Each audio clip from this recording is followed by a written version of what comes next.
जय हिंद मेरे प्यारे साथियों। तो स्वागत है आपके अपने YouTube चैनल रेलवे टारगेट 10/11 में। तो आज के वीडियो में हम लोग करने वाले हैं साधारण ब्याज की तीसरी क्लास। ठीक है, तो हमने पहले 3 क्लासें कर चुके हैं और शॉर्ट रिवीजन क्लास है ये। ठीक है, तो आपको ज़्यादा टाइम भी नहीं लेने वाला हूँ। ठीक है, मैं तो शॉर्ट रिवीजन क्लास में आप लोग साधारण ब्याज पढ़ने वाले हैं।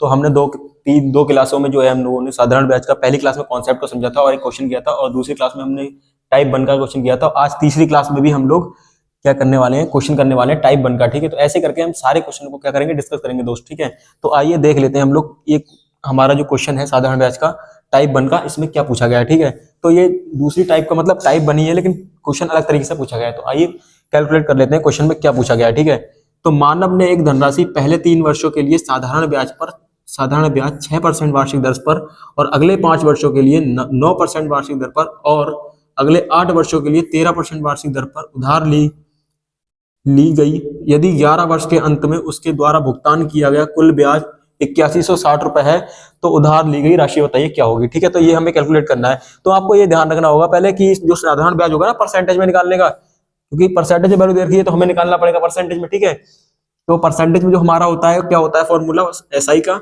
एसआई इक्वल टू होता है RT%। ठीक है, RT%, ये हमारा जो परसेंटेज में निकालने का होता है दोस्त, वही हमें निकालना है। ठीक है, तो यहाँ पे देख लीजिए आपको ये 3 वर्षों में 6% दे रखा है और ये यहाँ 5 वर्षों में 9% दे रखा है। ठीक है, इसी तरह से हमें निकालना है। अगर आपको ये ध्यान रखना है कि अंत में क्या कहा उसने 11 वर्ष, तो जो हमारा पास ब्याज मिलेगा ना वो 11 वर्षों के लिए मिलेगा। तो यहाँ देखिए पहले 3 वर्ष, उसके बाद जो है 5 वर्ष के लिए। ठीक है, तो 5 और 3 8 वर्ष के लिए होगा।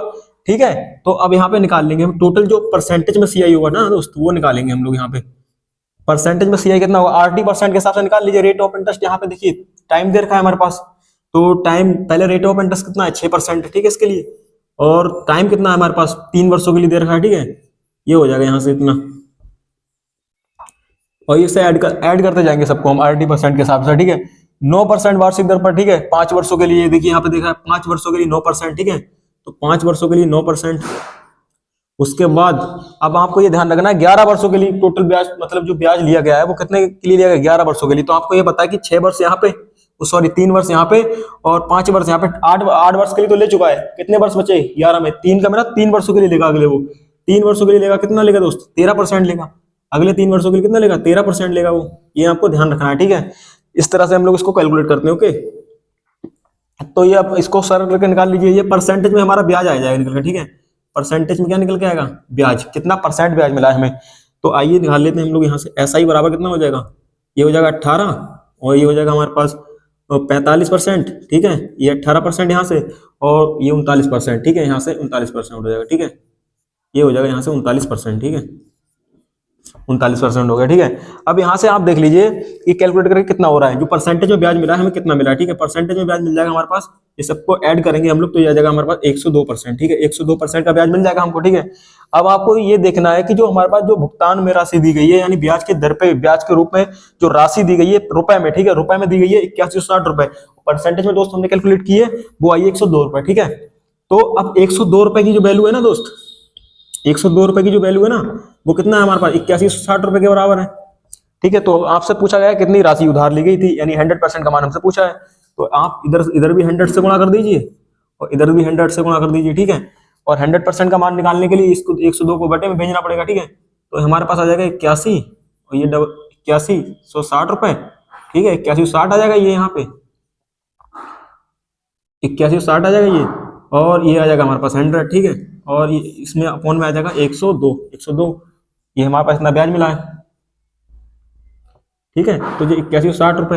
अब आपको ये ध्यान रखना है, जो 8160 है ना, ये 102 है, तो ये डिवाइड करेंगे तो आप कितने बार में से भेज सकते हैं। देखिए ये यहाँ पे 800 है ना, ये 860, तो ये यहाँ देखिए यहाँ पे 0 से भूल जाइए क्या होगा। 816 को देखिए, मतलब 816 को देखिए कितने बार में जाएगा भाई, 10 का 8 गुना है। ठीक है, और ये 2 का 8 गुना 16 हो जाएगा। ठीक है, तो यानी कि कुल मिला के ये 102 से कितने बार में चला जाएगा पूरा ये 8 बार में चला जाएगा, और ये 0 पीछे लग रखा है। ठीक है, तो यहाँ पे आ जाएगा हमारे पास 80 × में 100।